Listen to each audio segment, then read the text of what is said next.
Welcome back. Thanks for joining us in Grimmett Coaching. Today we're going to talk about several exit strategies that you may have for the property that now we are just about to finish and wrap up. A moment ago we talked about how to control your contractor. Well, the next phase is how do you position your property so that it's ready to be sold?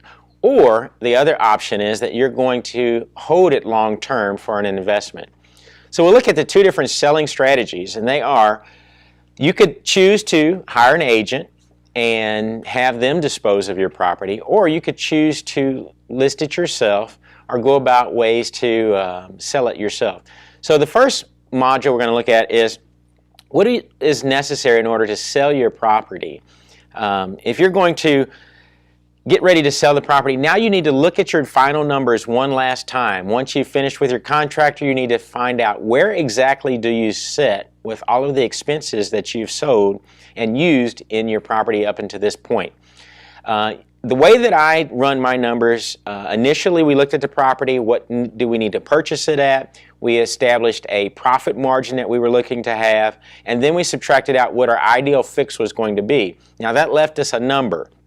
Once we've taken that number for our rehab, what I generally do is have a running total. Let's say $20,000 is the number that we've chosen for what we're going to use for our fix. Well, I constantly have that $20,000 as I start, and then all expenses that I run during the project, I'm subtracting from that $20,000. Now, at this point, you're done with your rehab. You want to see, did we hit our number or did we not? Did you go over the $20,000? If not, you should have some cushion on the other side.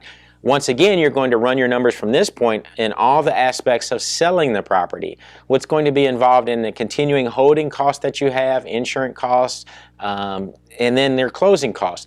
You want to factor in the cost of your agent. You want to factor in your inspections or any repairs that you may have as your buyer's inspections, and then give you, once again, look at that number. What is our profit, and are we still on track?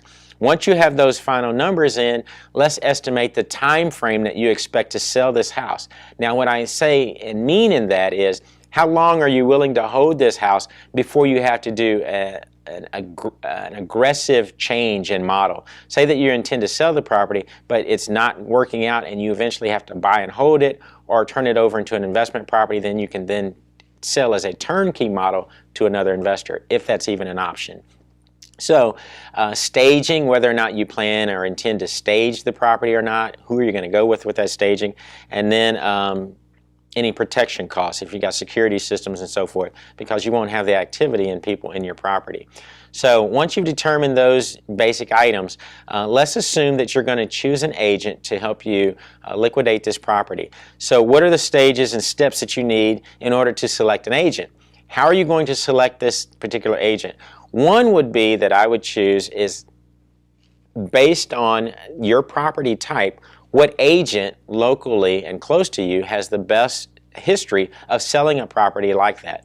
You also want to look at how many listings do they have? Are they a relatively active agent? Are they part-time? Are they full-time?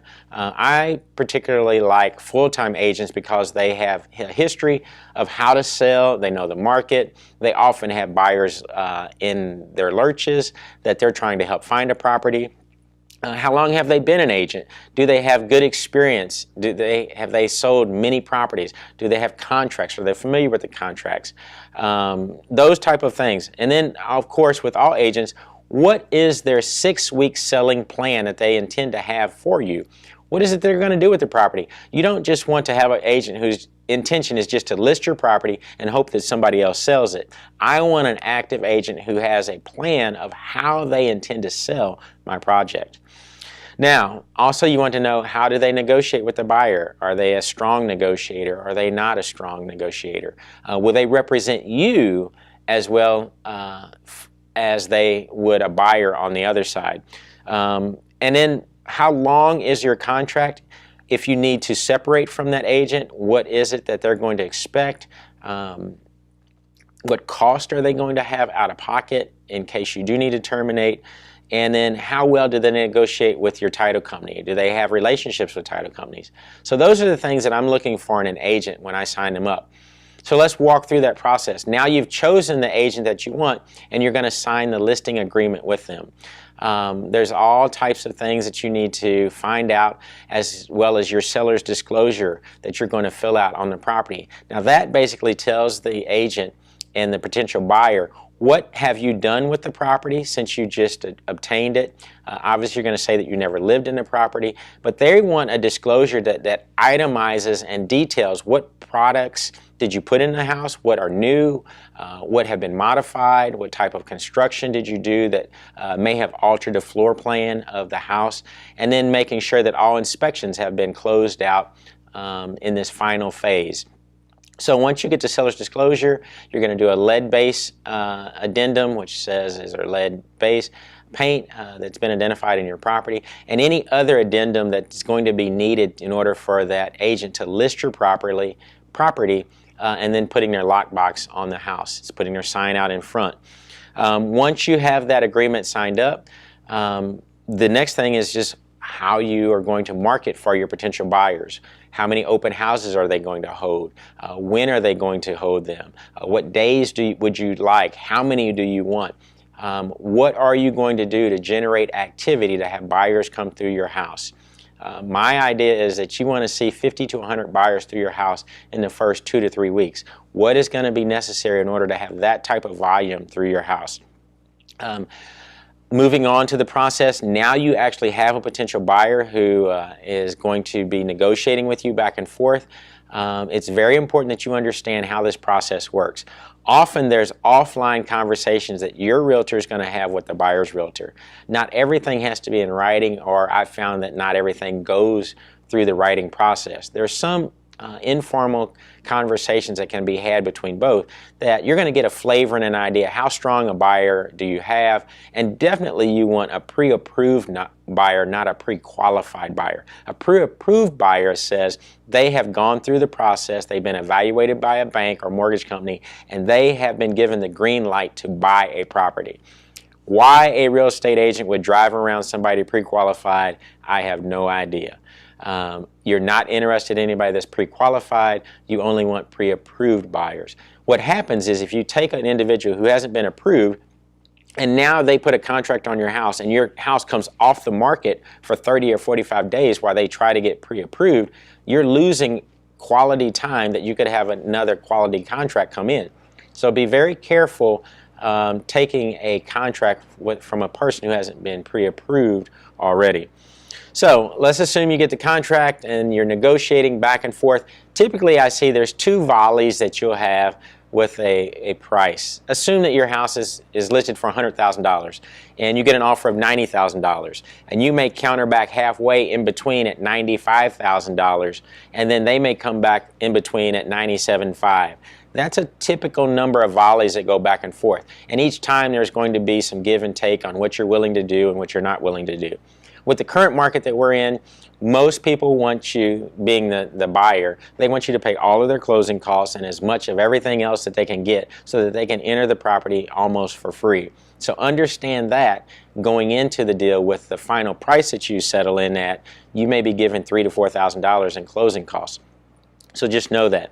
Now the next phase after you have a signed contract is the inspection period. Now that's where your buyer is going to order all the inspections, which will be normally a home sale inspection, termite inspection, maybe a radon inspection, sewer lateral camera inspection.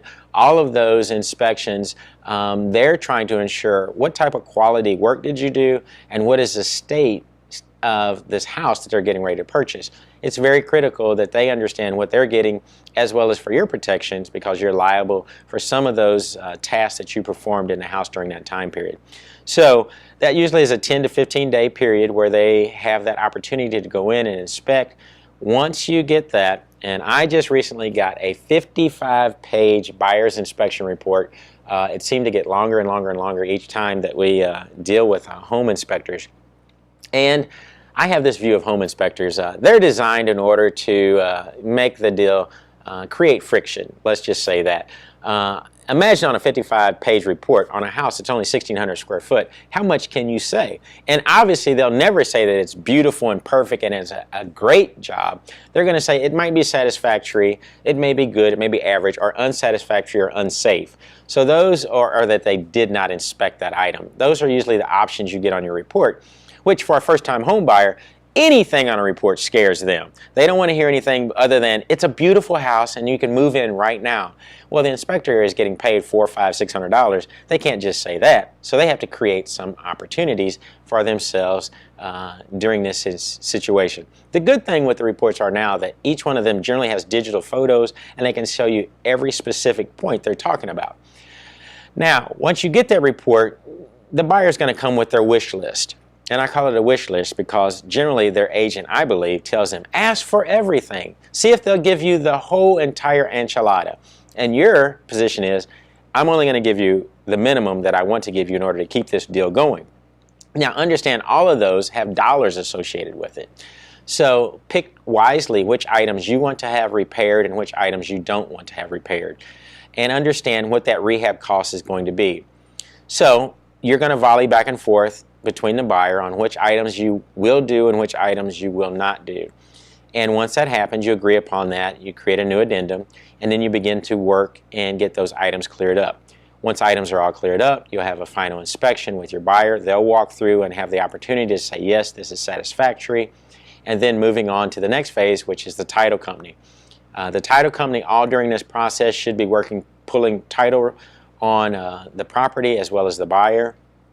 Making sure we have clear title, making sure there's no mechanics liens that's been filed during this process. And once they give you the green light, you're going to want to make sure that you have a HUD, and that's your settlement statement. You're going to want to look through that with your agent to make sure that there's nothing outstanding or anything wild or anything that's shocking that you didn't know about during this time that you owned it, and making sure that you can transfer your property with clean title. Once that's happening, the title company is giving you an update, driving toward this time on your contract that says you intend to close 25 days out or whatnot. Now the last 3 or 4 days prior to that, you want to be checking with the title company to make sure that everything is in line, and you want a final HUD statement, and you want to go over that with a fine-toothed comb, because many times the day of closing or the day before closing, there's always something that pops up. Either your money changes, either you're bringing more money in, or there's last minute items, the buyer can't get the loan amount that they need, or there's always something, so don't get frustrated. I always look at, there's a $2,000 maximum swing that I'm willing to accept and still go to closing. I don't get too frustrated because it always is something last minute that has to shake out. So, assuming everything is sweet, you go to closing that day. You're going to schedule your closing first before the buyers typically. You're going to sign all your documents and get rid of the property. Leave the keys with the title company so that when they close, they have keys and can be given those items, and all you're waiting for is the wire to go through so that you can be paid on the deal, which is the most exciting part of the day. Understand that on that day, your wiring money may not come that day, but the following day, once everything settles out, and especially if you're doing a self-directed IRA movement where money's coming in or going out and you've got to pay off people. Just understand the money is going to be held by the title company and you will receive it, but that is the exciting part. Now let's assume that the deal's all closed out, you have your money, and the wire has gone through. That's the celebration happy dance. Money's in your account, and that is a time when you reveal to your spouse the deal has closed. Don't tell them before then. I'm telling you, because deals can go crazy and it may get extended out a day or two, but there's nothing greater than telling your spouse, babe, the check is in hand, go out and do your happy dance and your celebration at night. Reward yourself. That is the cycle for using an agent. Now, let's run through the cycle of what that looks like when you're going to sell the property yourself. Now, this doesn't involve an agent, but the question is, how do I let people know about the property I intend to sell? There's multiple ways you can do that. There's Craigslist. There's sometimes people will do a listing, a flat fee listing for you, where your name and number is listed as the contact person, and then you allow your buyers to meet you at the property. You let them in. Or if it's an investor, you give them the code and they can go in on the lockbox that you have on the property. But generally you want to meet the person there to evaluate, are they a good buyer, answer any questions that they have, and of course sell them on your property. What are all the great features that you added to it, and why they should be and feel comfortable in buying your property. Constantly you're trying to get activity. My goal is 50 to 100 people through your property. I do all kind of open houses and people standing on the corner, driving people through your property, flyers, big banners, and understand there are different rules in each municipality on how big the banner can be that you put in your front yard. I found that out the hard way. There's often a size in a municipality of how large and how many signs you can have on your property as well. So understand that and ask each municipality what are their rules in selling the houses or signs that they have on property. Incentives. There's multiple ideas and so forth on YouTube of people on how to sell your house in 90 minutes and so forth, and how do you generate activity and different awards and prizes you give a person, whether it be a flat screen TV or lawnmowers or propane gas grills and so forth that you give as activity prizes. Is a drawing that you have just for people to come through your house, referral fees, all those things that can be used in order to get people to come through your house and look at it. You need to know how you plan to sell it. You need to have a sales contract, often multiple copies there at the location so that you can make a copy for the buyer, make a copy for yourself, and make a copy for the title company. Those are things that you need to know how to fill out. Where your name goes, where the buyer's name goes, what information you need from the buyer. And once you have a deal and you struck a deal, make sure you get earnest money from that individual. Either they're giving it to you or you're going to get it made out to the title company, and you'll take that along with the contract to the title company. If you are operating as the agent selling the property yourself, you're going to have to stay on top of this deal a whole lot more. And that will involve you contacting the title company, making sure that they're actively working on it, making sure the buyer is giving them information that they need. You're going to be checking to make sure that the buyer is qualified, checking with the mortgage company. How is this progressing, making sure that the deal finishes. But I've done many of those transactions where I didn't involve an agent and saved thousands of dollars in this whole transaction, which understand that goes down to your bottom line. It increases your profit margin. So it's usually something you want to do after you've done several deals and you have those under your belt, or you have a knack for that and you're a salesperson. But understand it is a lot more that involves you in doing this process instead of being able just to turn it over to an agent and making sure they're completing the deal. So same process at the title company. Check for your HUD, make sure you get the final HUD, make sure your numbers are good, go to closing, bring the keys, transfer the money, and go pick up your check. Once again, do the happy dance with your spouse and have an activity planned that is a reward, because on this process it's usually 90 to 120 days. You've been through this whole process and it is a time for celebration. So reward yourself. Now the final exit strategy involves holding the property. It's not necessarily that you're going to sell the property, but there still is a transition from after you work with your contractor to the point you're going to convert it into a rental property, and it's going to fit into your buy and hold portfolio. Now in renting your property, there's a few different things that you have to do. Obviously you don't have staging concerns unless you're going to have this property where you're going to provide all the furniture and so forth. But that's typically not a situation for most rentals. So in the rental category, you have to determine what type of client you're looking for. Is this going to be a high-end rental or a lower-end rental? If it's a lower-end rental, you may have the consideration whether you're going to have Section 8 tenants or non-Section 8 tenants, meaning that it's government assisted or non-government assisted or just market rate tenants. You have to also determine what appliances are you do you intend to place in your house? Generally, there's a stove, microwave, and refrigerator. If you're going to go all out for the Section 8 money, you might put a washer and dryer in the basement and those type. Generally, the more amenities that you have in the rental property, the higher you can charge for rent, whether it's market or Section 8. That remains the same. The other item you have to look at, you will have to get the final inspections done, and you'll have to apply for an occupancy inspection generally. You have to have the ability to move a person into your property. So that's different than the finaling out your construction permits. This is actually giving you the ability to move a person in and occupy. Not all municipalities have to have that, and not all states require you to do that. But here in St. Louis, it does have you get an occupancy permit for your client to move in. Now, the next thing is selecting a manager, a property manager.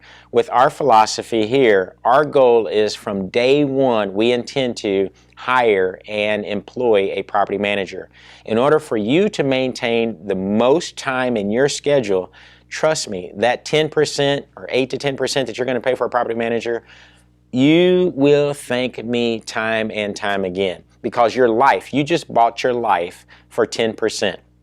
It's the best 10% that you will ever pay. Now, I know there's people out there that say, yes, but Tim, that $150 or $200 I can put in my pocket. I'm telling you now, you do not want to do that.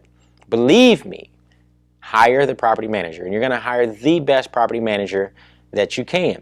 Understand the property manager will not manage the property like you, because you're going to be more conscious and conscientious about your own property. But what you will find is the time that you will not be spending on the property and you'll be investing in your family will be well worth the small difference that you'll see of what you would do as opposed to what your hired property manager will do. Now, in selecting a property manager, there's a few items that are crucial. One to me is that they can both take the money, lease the property, and that they have a staff that can maintain or provide maintenance for your property as well. So those are the two items that I look for. Also, I want to find out that they're not a huge company to where you're just a number lost in among all the different people that they're managing for. Now, that number generally ranges between 100 units and 300 units. That's easily manageable by a two-person shop where you've got a person who's out running the business, you've got leasing agents, you've got people that's handling the paperwork and handling the calls that are coming in, and then he usually outsources the maintenance to a group of people that he has come in contact with. So that is generally the particular major aspects that I'm looking for. Obviously, that they have to be licensed. Generally, they have to be a broker, a real estate broker, or have an alliance with a broker. But whatever state laws requires them to run a business, obviously you want to look into that. Make sure they have liability insurance, they're bonded and insured, so that any situations that you may come into contact with or problems that is created in hiring, they have adequate liability insurance to cover any situation that may come up potentially with a tenant. So, beyond that, you want to look at referrals for their property manager. How well have they performed? You want to look at any type of reporting that they give to you. How do they pay you? Do they pay you with a direct deposit? Do they send you a physical check out? And then what type of reporting do they do? How do they escrow your money? And can you have set-asides? Do they hold the deposit, or do they want you to hold the deposit? These are items that you need to understand and be familiar with that you would like. Do you want to get a report at the end of the year so that all you have to do is take your information from them and give it to your CPA? That would be something I would ideally want you to look for in one of the requirements for your property manager. You don't want to be assembling all this stuff. You may have multiple properties, 2 or 3 different locations. I just want to receive a CD or actually have that file transferred from me to my CPA, and it's all nice and pretty, cleaned up so that he has very little work to do in order preparing your taxes. Now, other things that you may want to look into with your property managers: how and when do they pay? How do they collect their rents? Eviction process, have they been through an eviction process? When do they start it? When do they file it? And how successful have they been in their eviction process? How many evictions have they had to file? Not necessarily do you want anybody to have a ton of evictions, because you want to make sure that they're selecting really good tenants for you. Then look at your lease. what does their lease say, as well as their engagement letter with you, and in their but in their lease, generally 6 or 7 pages is normal for your lease. That should cover all the headache items that you don't want to be concerned with, and that it's in your best interest, not theirs, being the tenant. Leasing, what are their policies on leasing? How long does it take for them ideally to get a tenant? Generally, they're going to get the first month's rent for finding you a tenant. That's pretty customary. Or there may just be a flat fee. Do they hit you up with a bunch of incidentals, miscellaneous charges? Do they charge you to put a new tenant in a house, a relisting fee? How frequently do they go in and visit your property?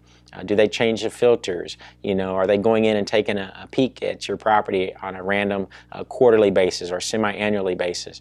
Those are things you want to establish and look at to understand how you're going to have them work for you.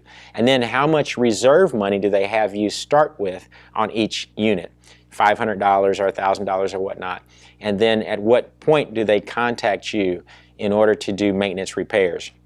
An example would be there's a $200 or a $300 cap. Anything under that, they automatically just go ahead and repair and deduct that out of your proceeds for the month. Whatever it is that you establish, my goal is to have minimum contact with my property manager. I want to empower them to do all that they need to do to manage my property so that I'm not involved with day in and day out decisions. Beyond that, when it's a major issue, yes, I want to be involved, and we need to talk about how that process is going to happen. But beyond that, I want them to run my properties day in and day out and send me a check.